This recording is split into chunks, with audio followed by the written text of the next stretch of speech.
chosen one, this morning you opened your eyes and wondered whose life you're living, as if everything around you had grown strangely unfamiliar. Have you been carrying an unnameable weight, pressing against your chest day after day until even breathing feels heavy? Are you tired of smiling, of pretending everything is fine, when deep inside your soul there is only an empty cry, a missing piece you can't quite name? If you're reading these words today, if something greater than coincidence has led you here, it means heaven has already been moving toward you. There's something you've held in your heart for a long time, like a heavy stone in your pocket that you cannot put down. The ache of children who no longer call your name. The silent fear creeping in at 3 a.m. when your own body reminds you of its limits. Or those moments you sit staring at an old photograph, wondering if the brightest years of your life have forever become memories. Quiet despair rushes in when everyone expects you to have all the answers, yet you feel more lost than you did at 20.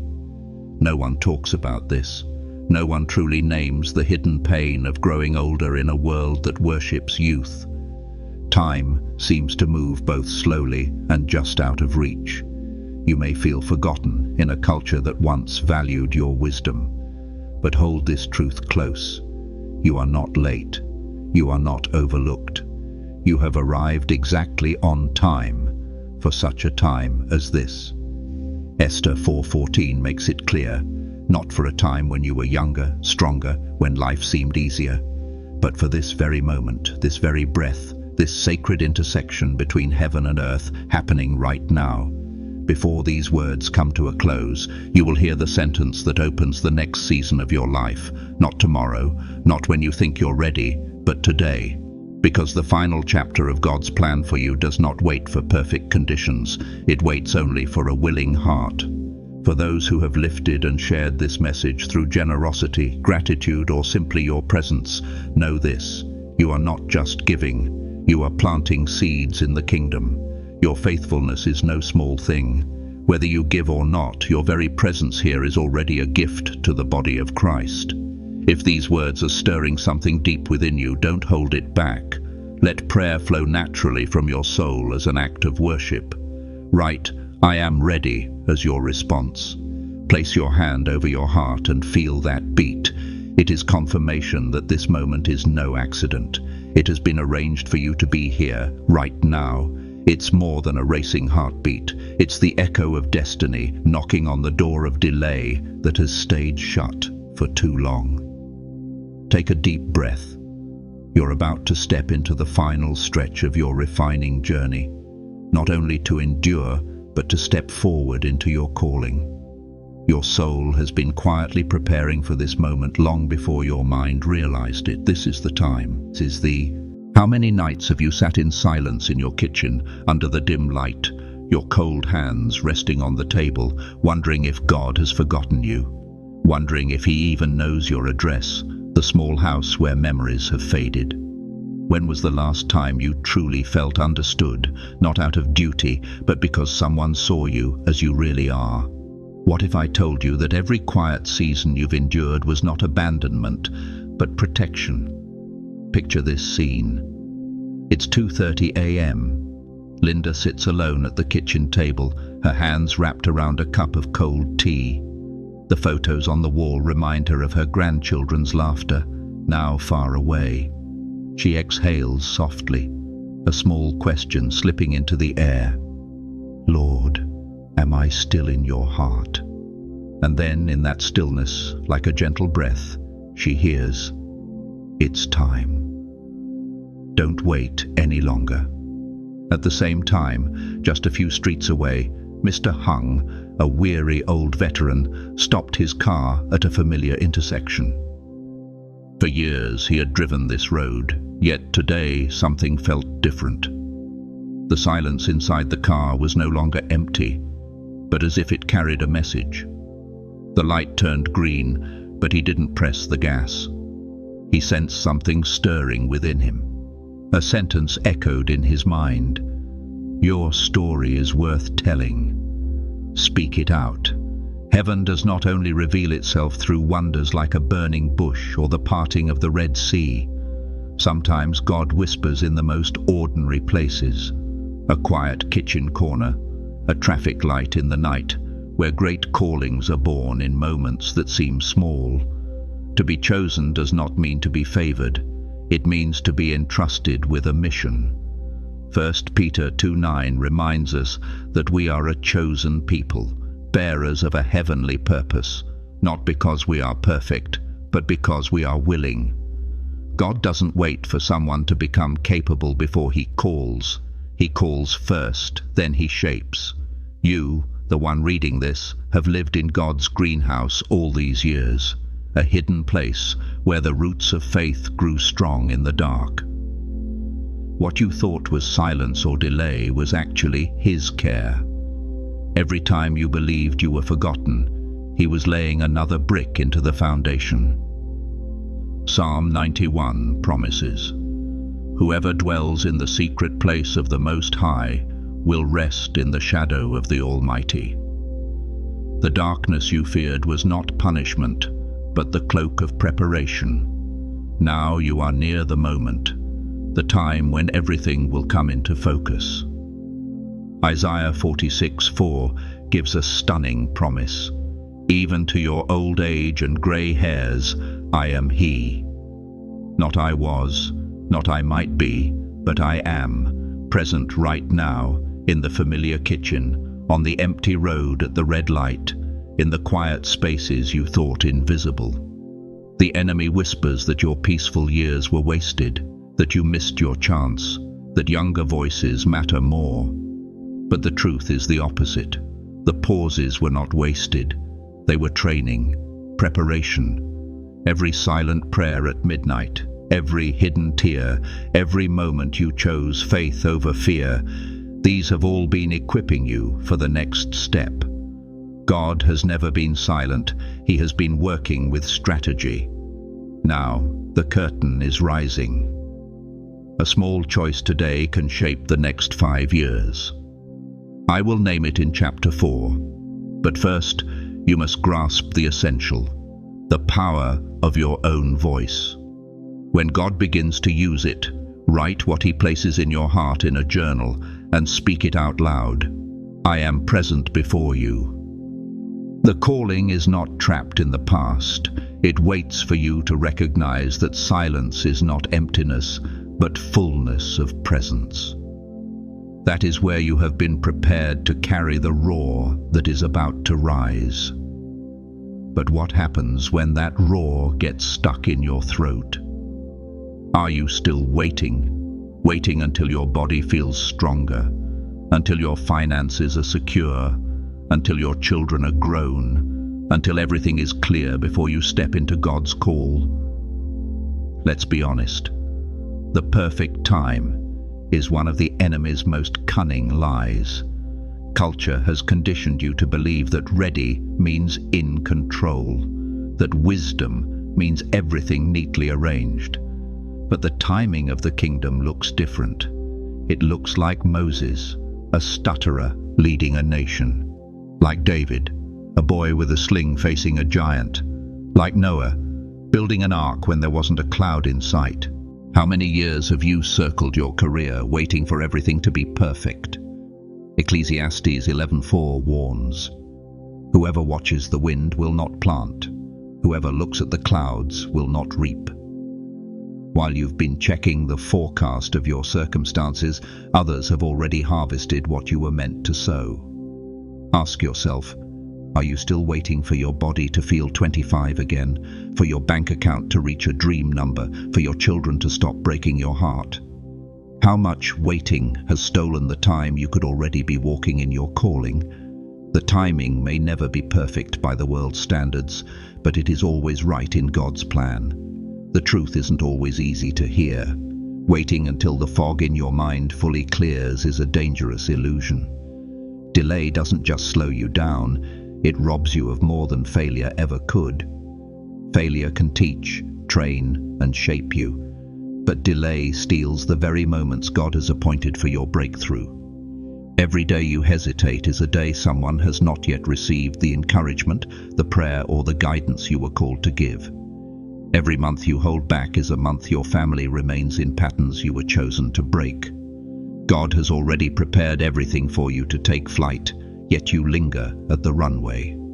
Just as Joshua once heard, "Have I not commanded you? Be strong and courageous. Do not be afraid. Do not be discouraged, for the Lord your God will be with you wherever you go." Take note. He did not tell Joshua, "Wait until you feel courageous." He did not say, "Hold on until strength naturally comes." The difference between those who change history and those who only watch it unfold is this. Courage is not the absence of trembling, it is the decision to move forward in the middle of it. Your hands may shake, your voice may crack, your knees may buckle, but when you board the flight God has prepared, you are choosing faith over fear.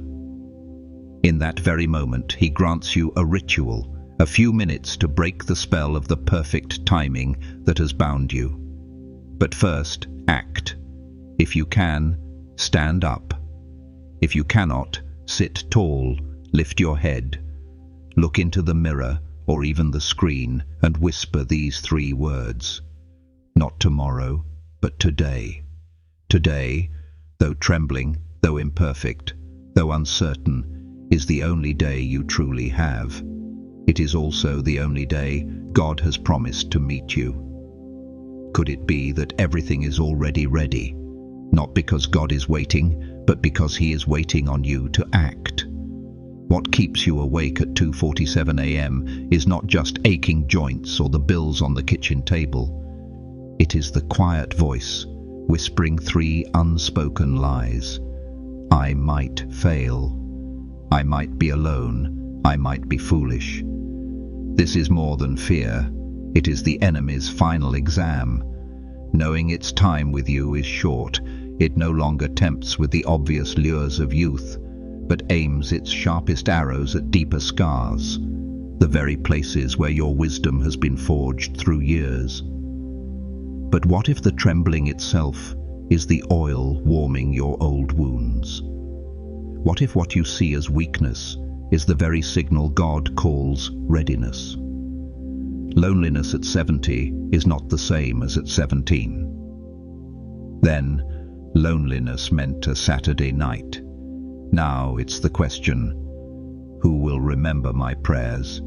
Who will carry my story? And it is in that moment that 2 Timothy 1:7 rises like a sword of light, tearing the darkness apart. For God has not given us a spirit of fear, but of power, love, and a sound mind. God did not place fear in you. He placed strength, love, and clarity, not youthful perfection, not flawlessness, but discernment, the ability to see through, to divide, and to walk in truth. The world labels risk as foolishness and treats it like a sentence. It tells you to sit down, stay quiet, and let the younger voices decide. But what if the very risk you fear is the key God intends to use to awaken a generation that has fallen asleep? Few will tell you this. Passivity carries the highest price, not in money, but in destiny. Every day you let fear steer you, you pay compounding interest in regret. Fear is like a barking dog at the gate, loud, menacing, intimidating, but the truth is the gate is already open, and you only need to walk through. Take a deep breath, the deepest of your day. As you inhale, whisper the name of Jesus. This is not just oxygen, it is courage flowing through your veins. Isaiah 41:10 reminds you, "Do not fear, for I am with you. Do not be dismayed, for I am your God. I will strengthen you and help you. I will uphold you with my righteous right hand." Write your fear on paper, stare at it, and strike through each word. Then underneath, write these 3 words: God is greater. Before the next chapter unfolds, you must bury the voice that has been stealing your tomorrow. What if the very thing you fear is the door leading you into the answer you've been praying for? You've heard the call, you've felt the stirring, but this is where many stumble, confusing inspiration with action, mistaking the feeling of being moved for the step of truly moving forward. Stop all empty words and face the real question. What are you avoiding that deep down you know would honor God and bring blessing to others? The enemy does not stop your big dreams. It blocks your small steps of obedience because it knows heaven moves with the very first inch, not the final mile. The door before you has been warming under your hand for years. It could be the phone call to your estranged daughter, the letter to your struggling neighbor, the fervent prayer over the sick, or enrolling in a course that terrifies you. James 1:22 makes it plain. Be doers of the word, and not hearers only. Last week I spoke with an 82-year-old man named Robert. For 15 years he felt called to visit prisoners, but he kept delaying with excuses, his age, his health, his fears. 3 days ago, he finally walked into the county jail. The very first inmate he met broke down in tears. I've been praying to meet someone like you. One small step of obedience shifted the course of an entire story. 15 years went by with blessings locked away behind 15 years of hesitation. How many times have you let divine appointments slip through your hands while waiting for the perfect moment? It's time to listen more closely. The secret to breakthrough is not hidden in some complicated formula. It lies in a specific action. Choose the very thing you've been avoiding, the thing you know would bless others, and do it before the sun goes down. Not tomorrow, not next week, today. Before the evening shadows fall, turn the doorknob that has been waiting for you all these years. This is the 10-minute rule. Dedicate at least 10 minutes today, whatever the cost, to act. Make the phone call that requires courage. Write the letter that requires you to open your heart. Lay hands in prayer over someone who needs healing. Don't skip what makes you tremble. Often that very thing is the key. Luke 6:38 promises, "Give, and it will be given to you." But giving must begin with action. Obedience always opens hallways the mind cannot see. When you step into that delayed action, you not only bless others, you also place yourself directly on the pathway of grace. You are showing heaven that you are ready for the next assignment. Heaven is watching, waiting for the moment you turn that doorknob. What will you choose today? Reconciliation, service, testimony, stewardship, intercession, or creativity? Write it down before the sun sets and speak it out loud. The distance between who you are now and who you are in God's calling is not measured in years, but in moments of obedience. Look at Martha's story. For 73 years, she walked past her late husband's shed, everything inside left untouched. The dusty workbench, the tools still hanging on the wall, an abandoned bird's nest. Every morning she carried the heavy key in her pocket, but she never dared turn it, afraid of what she might find inside, afraid it was too late, afraid she had missed her chance. Until one Tuesday she stopped, pulled out the key and turned it. That moment was her shift. Every closed door you've faced has only been preparing you for this moment. Every disappointment has not been an ending, but a repositioning for a new beginning. The Apostle Paul understood this when he wrote, "He who began a good work in you will carry it on to completion." Philippians 1:6. The work is not finished because you are perfect, but because you cooperate. And cooperation begins with one decision, one word, one declaration that bridges the gap between heaven's intention and earth's reality. Here is that declaration. Now, I step into the purpose God has for me, no matter the cost. Say it out loud and feel each word fall like seed onto fertile soil. This is not wishful thinking. This is Romans 8:28, activating in your life, working all things together for your good, because you love God and are called according to His purpose. What is stirring inside you right now does not stop with you. It sends ripples through generations. The grandchild who seemed lost now receives an unseen echo from your declaration. The marriage that seemed to be collapsing finds reinforcement through your obedience. The dream, buried with your youth, is breathing again because you chose to step into the present. Don't just think it. Don't let it pass as a fleeting idea. Speak it so your own ears can hear. When you declare it, you're not merely stating something.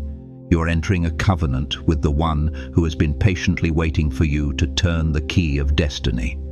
The door is open. The only question is whether you will walk through it. What breaks the heart is seeing faithful believers spend precious years shrinking back, apologizing for taking up space, for spending on themselves, for daring to dream of more. When did you start believing that God's abundance was not for you? Since when did you think that struggle is spiritual, but prosperity is selfish? At what point did you believe your best days of contribution were behind you? This is one of the enemy's most subtle lies against those who have walked through many seasons of life. He whispers that your season of influence is over, that you should retreat into the shadows and simply be grateful for what remains. But Psalm 1 does not teach that. That person is like a tree planted by streams of water, which yields its fruit in season and whose leaf does not wither.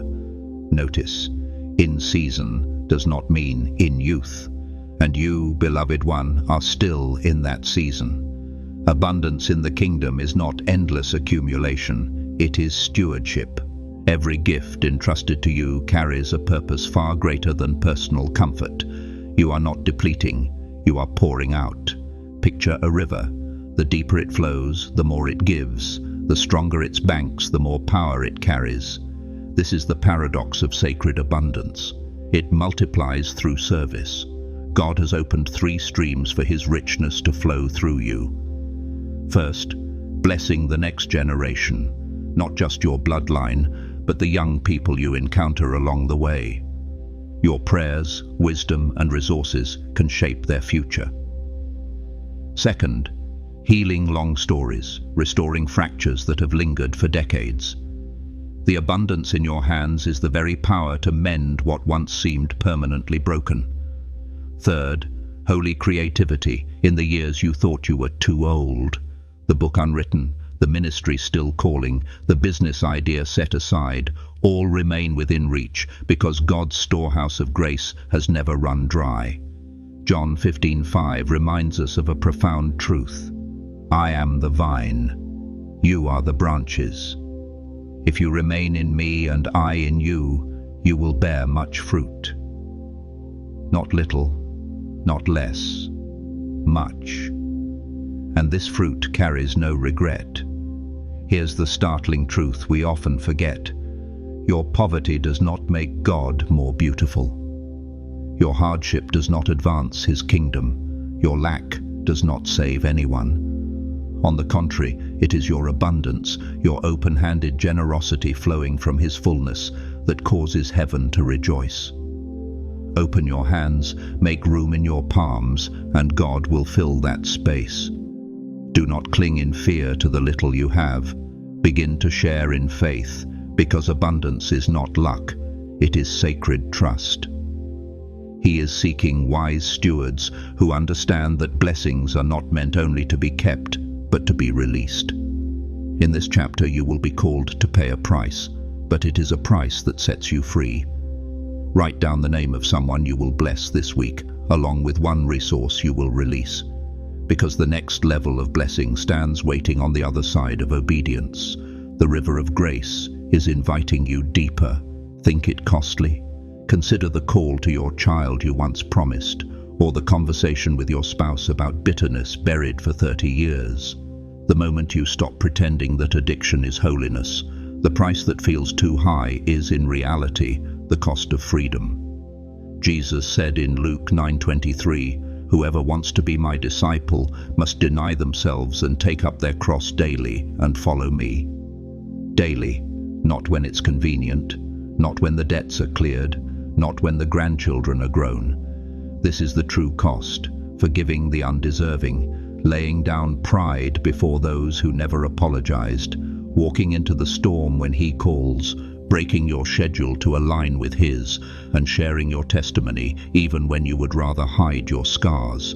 You think it is punishment, but it is actually the doorway to destiny. Picture the seed in your hand. While you hold it, it is only potential, but once planted in the soil, the entire field responds. The earth does not react to the promise of the seed, but to its burial. This is the moment to open your hand, to look at the palm that has held a lifetime of experience and let it grasp a new covenant. Do not fear filling in the blank when you say, "Lord, my price is." He has been waiting for this honesty. You are not disqualified by age.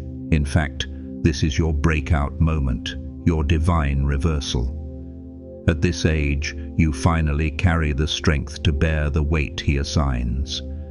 Now, after all the breaking, his light shines through every crack. And as Hebrews 12:1 reminds us, let us throw off everything that hinders and run with perseverance the race marked out for us. Your race is not finished. It has only just begun. This is the moment to pick up the phone and fulfill the promise you once made.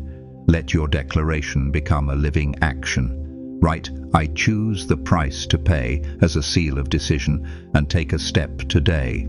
If you are reading these words, think of someone silently carrying pain and send them this message as a gift. End the cycle of promises you never intend to keep. Do not make empty covenants with God. The vow of the called is never comfortable. It requires sacrifice, and it is there that breakthrough awaits you. You must choose to clutch the seed in safety or surrender it to the soil for a greater harvest. Before this moment closes, carve 3 unshakable truths into your heart. First, age is not a burden. It is a testimony of his faithfulness.